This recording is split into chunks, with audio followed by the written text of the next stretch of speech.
So that's the work kinetic energy theorem.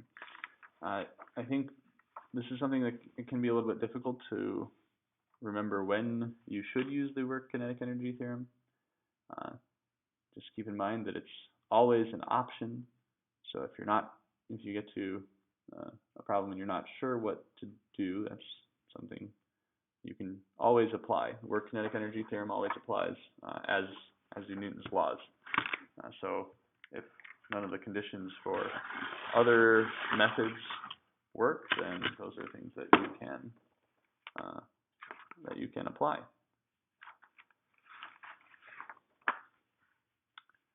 All right. A way that forces are classified is in terms of being conservative or non-conservative. Conservative forces, as you could probably guess, conserve something. What they do conserve is called mechanical energy. We'll talk more about mechanical energy and what that is next class.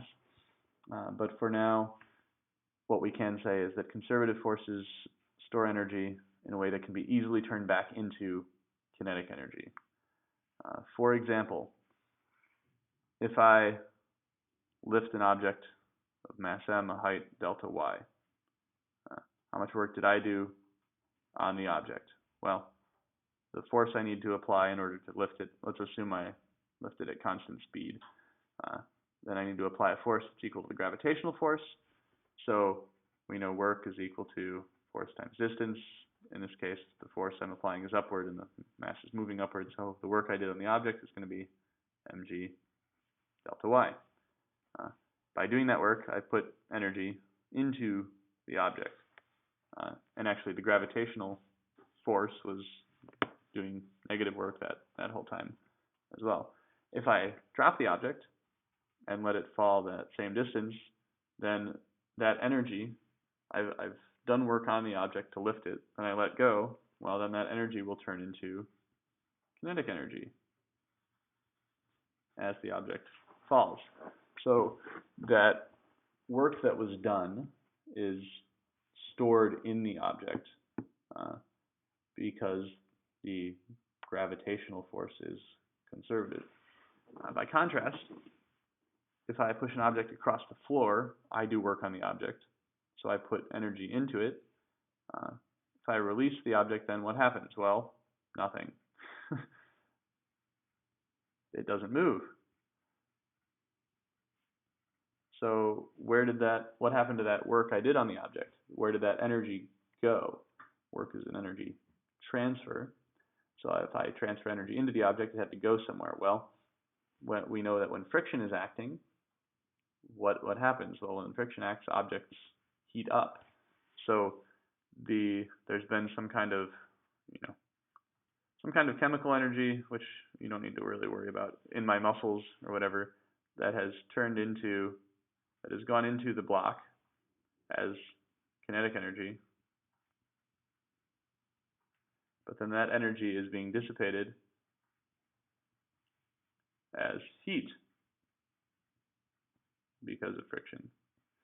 So there's always, I just want to talk about this because energy is always conserved. That's one of the basic properties of physics. But the energy of a given system can increase or decrease. In this case, there is energy being lost to the environment, and therefore it's not being stored in a way that can easily be retrieved as kinetic energy for the object. Another way of thinking about conservative and non-conservative is path dependence. So if I lift an object, move it from point A to point B, and it doesn't, like from here, say point A, point B is up here, and this is this way is up. If I move it straight up and then over, well, gravity will do negative work equal to mg times this height. It'll do negative mgh work here, and then it'll do zero work as I go horizontally. If I go horizontally then up, it'll do zero work but negative work. And at any angle, the angle between gravitation and the the path I'm taking will exactly cancel out the with the increased distance of the path that comes because I'm moving at an angle. So the work done by gravity, it is not dependent on the path. The same amount of work will be done if I go in a straight line, if I go over and up, if I go up and over, if I do, go all over the place and then wind up at point B. It doesn't matter. The work done by gravity will be the same. It only depends on the endpoints. However, if I'm on the floor, I'm looking down on an object moving from point A to point B on the ground. So this is different from this scenario here. This is moving up and over. This is just moving over and over. If I go along this path, well, friction will always be acting to oppose that motion. So there will be some work done by friction. Say I'm pushing horizontally, then the work done by friction will be negative mu mg times this distance. If I go over and then up, well, that'll still be negative mu times mg times the distance, but that distance now will be bigger. So friction will do more negative work as I go along this path. If I do this, then friction is going to be doing negative work all the way along this whole path, and the work done by friction will be negative mu mg times distance, but this is a bigger distance. So the work done by friction is dependent on the path. Another way of saying that is that the work done by gravity is dependent on displacement, while the work done by friction is dependent on distance traveled. So if the work done is dependent on displacement, if it is not path dependent, then that force is conservative. Conservative forces are path independent. Non-conservative forces are path dependent. Generally, they depend on distance, while the work done by conservative forces depends on displacement. Conservative forces, gravity is a conservative force.